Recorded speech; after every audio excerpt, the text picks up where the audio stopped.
ഇമ്രാൻ ഖാൻ എവിടെ? ജയിലിൽ മരിച്ചെന്ന അഭ്യൂഹം. ഇരച്ചെത്തിയ അനുയായികൾ. പാകിസ്ഥാനിൽ പ്രതിസന്ധി രൂക്ഷം. പാകിസ്ഥാൻ മുൻ പ്രധാനമന്ത്രി ഇമ്രാൻഖാന്റെ സഹോദരിമാരെ പോലീസ് ക്രൂരമായി മർദ്ദിച്ച സംഭവത്തെ തുടർന്ന് ഇമ്രാൻഖാന്റെ തിരോധാനത്തെക്കുറിച്ച് പാകിസ്ഥാനിൽ അഭ്യൂഹങ്ങൾ പടരുന്നു. ഇമ്രാൻഖാൻ ജയിലിൽ കൊല്ലപ്പെട്ടതായി അഫ്ഗാനിസ്ഥാനിൽ നിന്നും പാകിസ്ഥാനിൽ നിന്നുമുള്ള സോഷ്യൽ മീഡിയയിൽ പ്രചരിക്കുന്നുണ്ട്. ഇമ്രാൻഖാനെ പാർപ്പിച്ചിരിക്കുന്ന ജയിലിന് പുറത്ത് വലിയ പ്രതിഷേധമാണ് ഉണ്ടായത്.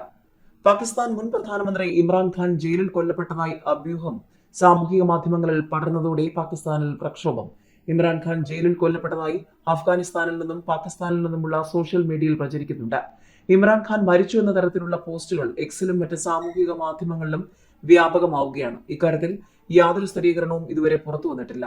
റാവൽപിണ്ടിയിലെ അഡിയാല ജയിലിൽ തടവിൽ കഴിയുന്ന ഇമ്രാനെ കാണാൻ അനുവദിക്കാത്തതും സഹോദരിമാർ ഉൾപ്പെടെയുള്ള ബന്ധുക്കളുടെ ആവശ്യം നിരസിച്ചതുമാണ് അഭ്യൂഹങ്ങൾക്ക് ആക്കം കൂട്ടിയത്.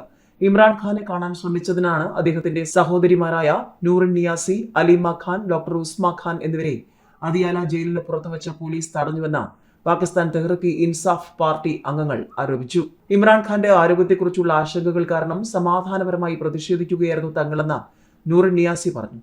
റോഡുകൾ തടഞ്ഞില്ല, പൊതുജനങ്ങളുടെ സഞ്ചാരത്തിന് തടസ്സമുണ്ടാക്കിയില്ല, നിയമവിരുദ്ധമായ ഒന്നും ചെയ്തില്ല. എന്നിട്ടും ഒരു മുന്നറിയിപ്പുമില്ലാതെ പെട്ടെന്ന് തെരുവ് വിളക്കുകൾ അണച്ചു.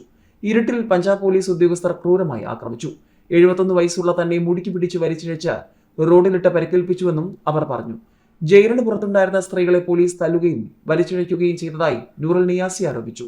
കഴിഞ്ഞ 3 വർഷമായി സമാധാനപരമായി പ്രതിഷേധിക്കുന്ന പൗരന്മാർക്കെതിരെ പോലീസ് നടത്തുന്ന അനിയന്ത്രിതമായ ബലപ്രയോഗത്തിന്റെ ഭാഗമാണ് ഈ നടപടി. ഒരു ജനാധിപത്യ സമൂഹത്തിലെ ഏതൊരു നിയമപാലകന്റെയും അടിസ്ഥാന കടമകൾക്ക് വിരുദ്ധമായ നടപടിയാണ് പോലീസിന്റെ ഭാഗത്തു നിന്നും ഉണ്ടായതെന്നും അവർ പറഞ്ഞു. ആയിരക്കണക്കിന് PTI പ്രവർത്തകർ അദിയാല ജയിലിന് പുറത്ത് തടിച്ചുകൂടി മുദ്രാവാക്യം മുഴക്കി. ഇമ്രാൻഖാനെ ജയിലിൽ കാണാൻ കഴിഞ്ഞ 1 മാസമായി സർക്കാർ വിലക്ക് ഏർപ്പെടുത്തിയിട്ടുണ്ട്. 2023 ഓഗസ്റ്റ് മുതൽ ഇമ്രാൻഖാൻ ജയിലിലാണ്. നേരത്തെ ഖൈബർ പത്തുൻഖ്വ മുഖ്യമന്ത്രി സോഹേൽ അഫ്രീദിക്കും ഇമ്രാൻഖാനെ കാണാൻ അനുമതി നിഷേധിച്ചിരുന്നു.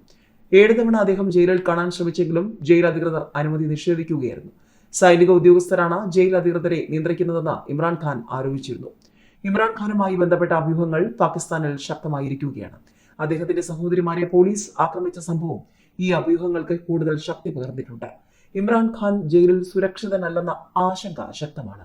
അദ്ദേഹത്തെ കാണാൻ ശ്രമിക്കുന്നവരെ പോലീസ് ആക്രമിക്കുന്ന സാഹചര്യത്തിൽ ഇമ്രാൻഖാന്റെ അവസ്ഥ എന്തായിരിക്കുമെന്ന ചോദ്യമാണ് ഇപ്പോൾ ഉയരുന്നത്.